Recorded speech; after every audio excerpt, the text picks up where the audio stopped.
Opa, tudo bem? Como você está? Estamos aqui para ler a palavra de Deus neste dia. Hoje vamos dar início a um novo livro da Bíblia. Nós vamos começar aqui Carta aos Hebreus, tranquilo? Vamos ler hoje os 2 primeiros capítulos. Já abre aí a sua Bíblia para a gente poder dar início aqui no capítulo 1. Nos tempos antigos, muitas vezes e de muitos modos, Deus falou aos antepassados por meio dos profetas. No período final em que estamos, falou a nós por meio do Filho. Deus o constituiu herdeiro de todas as coisas, e por meio dele também criou os mundos. O Filho é a irradiação da sua glória, e nele Deus se expressou tal como é em si mesmo. O Filho, por sua palavra poderosa, é aquele que mantém o universo. Depois de realizar a purificação dos pecados, sentou-se à direita da majestade de Deus nas alturas. Ele está acima dos anjos, da mesma forma que herdou um nome muito superior ao deles. Olha para você ver que maravilha. Eu até destaquei aqui a explicação que a Bíblia traz sobre esse início aqui do capítulo 1, que diz o seguinte: o trecho é mais denso de todo o Novo Testamento. Deus falou definitivamente em Jesus Cristo, ou seja, ele foi o verdadeiro enviado, aquele que era o Filho do nosso Senhor, o qual é a palavra viva e concreta de Deus. Tudo o que podemos falar sobre o projeto de Deus, criação, revelação e redenção, tudo encontra sua expressão definitiva em Cristo. Então, tudo pertence a Ele. A criação, a revelação, a redenção. Este é quem faz existir e salva toda criatura.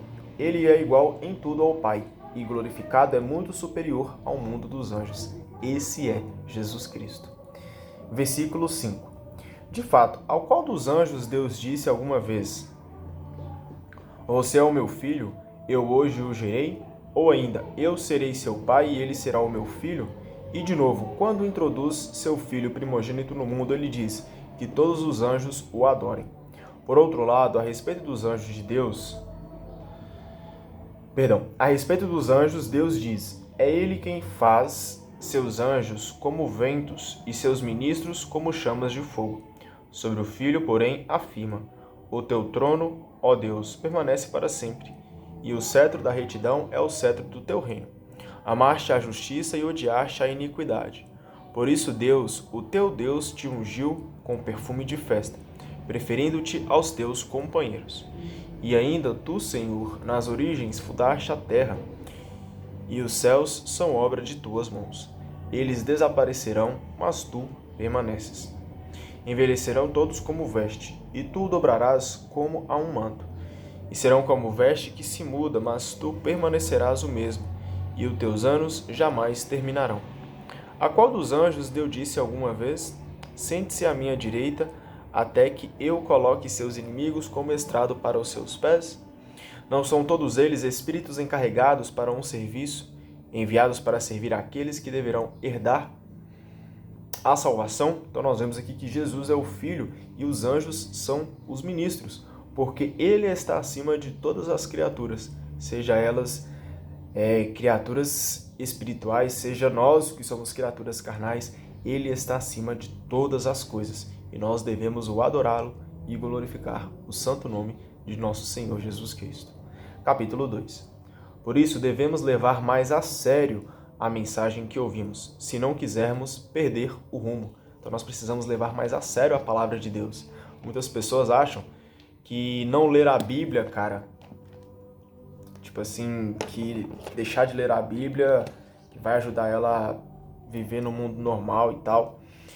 Que até mesmo quem lê a Bíblia, né, desconsidera muita coisa, fala assim: ah, não concordo muito com isso, isso aqui eu acho que não é bem assim. Cara, aqui como diz a palavra, se a gente não levar a sério as mensagens que nós ouvimos, aquilo que nós lemos aqui na palavra do Senhor, cara, nós vamos perder o rumo.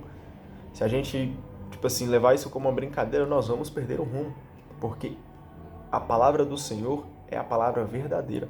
E nós não podemos deixar ser enganados. Aqui se encontra a verdadeira vontade de Deus para a nossa vida. Ele nos deixa aqui todo o ensinamento para que a gente possa seguir.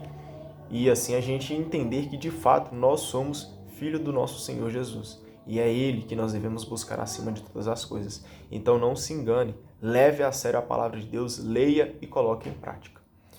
De fato, se a palavra transmitida por meio dos anjos se mostrou válida e toda transgressão e desobediência recebeu um justo castigo, como poderemos nós escapar do castigo se não dermos atenção a uma salvação tão grande? De fato, depois de ter sido promulgada no início pelo Senhor, essa mesma salvação foi confirmada no meio de nós por aqueles que a tinham ouvido. E Deus apoiava o testemunho deles mediante sinais, prodígios e milagres de todo tipo e dons do Espírito. Os dons do Espírito Santo, distribuídos conforme a sua própria vontade. Não foi a anjos que Deus submeteu o mundo futuro do qual estamos falando. Alguém atestou numa passagem da Escritura: O que é o homem para dele te lembrares? O que é o homem para dele te lembrares, ou o ser humano para que dele cuides? Tu o fizeste pouco menor do que os anjos, de glória e honra o coroaste, e puseste todas as coisas sob os seus pés, submetendo todas as coisas ao homem. Deus não deixou nada que não estivesse submetido ao homem. Agora ainda não vemos que tudo esteja submetido ao homem, mas aquele Jesus que foi feito pouco menor do que os anjos, nós o vemos agora coroado de glória e honra, por causa da morte que sofreu. Desse modo, pela graça de Deus, ele experimentou a morte em favor de todos. De fato, Deus, por quem e para quem todas as coisas existem, queria conduzir para a glória um grande número de filhos. Em vista disso, pareceu-lhe conveniente levar à consumação, por meio do sofrimento, o iniciador da salvação de todos eles. Pois tanto aquele que santifica como aqueles que são santificados, todos têm a mesma origem.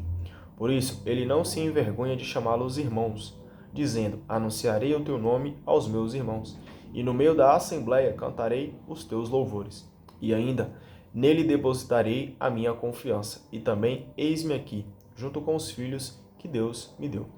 Uma vez que os filhos têm todos em comum a carne e o sangue, Jesus também assumiu uma carne como a deles. Assim, pôde, por sua própria morte, tirar o poder do diabo que reina por meio da morte.